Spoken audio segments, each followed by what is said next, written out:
morning, SAC students, and today is Thursday, April 18th on your KSAC News. Now here's the top story. This past Monday, on April 15th, around 2:50 p.m., 2 bombs went off during the Boston Marathon. 2 bombs between the hotels went off as marathon runners ran to the finish line. 176 people have been injured, including 17 critically injured, and 3 people died, including an 8-year-old boy. Majority of the people that were injured were bystanders or watching the race. There were 38 San Antonio runners participating in this event, and 27 completed the race before the explosions. There have been no reports of injuries from these competitors. The FBI are still in investigation about who was responsible for this tragedy, and several people have been or were being questioned by investigators. This has been the first large-scale attack on the United States since the 9/11 incident. Since Fiesta is starting tomorrow and it is a huge event with huge crowds, there will be heavy security with San Antonio police. If you are going to these Fiesta events this week or next week, you will be checked or stopped by police. This is just an act of security for the people, and the police are trying to prevent these types of occurrences from happening again. Prayers go out to the people in Boston, and may God let His face shine upon our country during this dark time. And now over to Becca with a special report. As a result of the twin bombings at Boston Marathon this past Monday, Republican Congressman Steve King of Iowa said in a recent interview that senators should be more cautious in regards to recent immigration reform proposals that would give temporary legal status to over 11 million illegal immigrants currently residing in the U.S.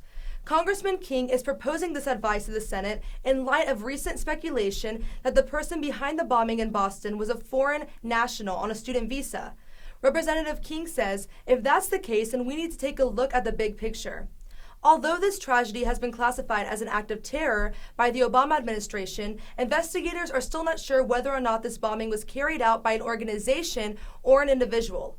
Overall, Representative King's suspicions are reasonable in that there needs to be greater cautiousness in regards to immigration reform, especially if it will grant amnesty to over 11 million immigrants who do not have background checks. Congressman King advocates, quote, we need to go far deeper into our border crossings. We need to take a look at the visa waiver program and wonder what we're doing. If we can't background check people that are coming from Saudi Arabia, how do we think we're going to background check the 11 to 20 million people that are here from who knows where, end quote. Overall, although this tragedy is an evil act of terror, hopefully it will allow our current lawmakers to consider the more effective immigration reform that will have stricter background checks among current illegals to prevent terrorist attacks from happening in the near future. Now over Amanda with the sports.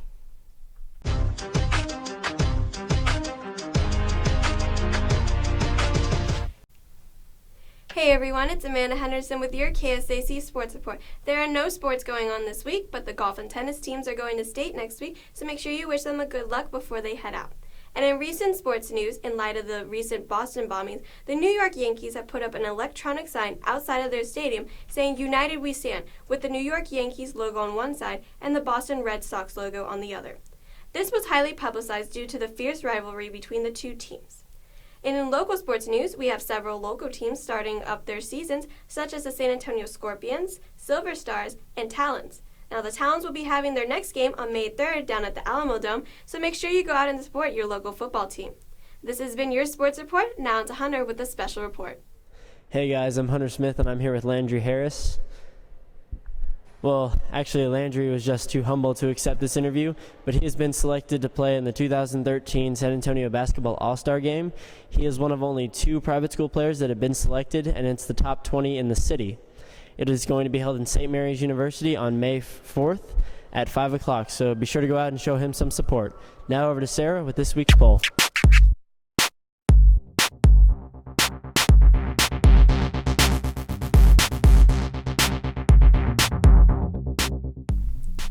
This is Sarah Chambliss at your KSAC Poll Center. A few weeks ago, we asked you what social network is your favorite. The results are in. 60% said Twitter, 25% said Instagram, and 15% said Vine.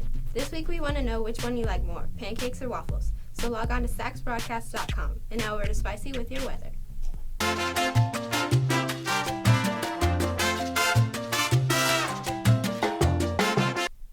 Good morning, students. This is Spicy here with your KSAC weather report. For today and tomorrow, the high is going to be 70 and there's going to be lows in the 40s. There's also a slight chance of rain today, so have those umbrellas ready. As for Saturday, it's going to be highs in the 70s and lows in the 50s, and on Sunday, it's going to be getting a little hotter with highs in the 80s and lows in the 60s. Thank you guys so much for listening. Now over to Miranda with a special report.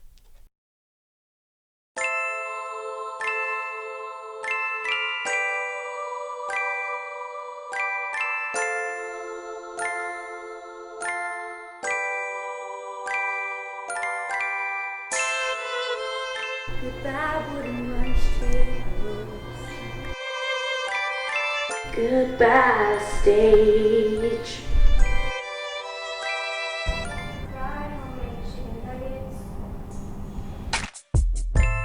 Goodbye, varieties of muffins.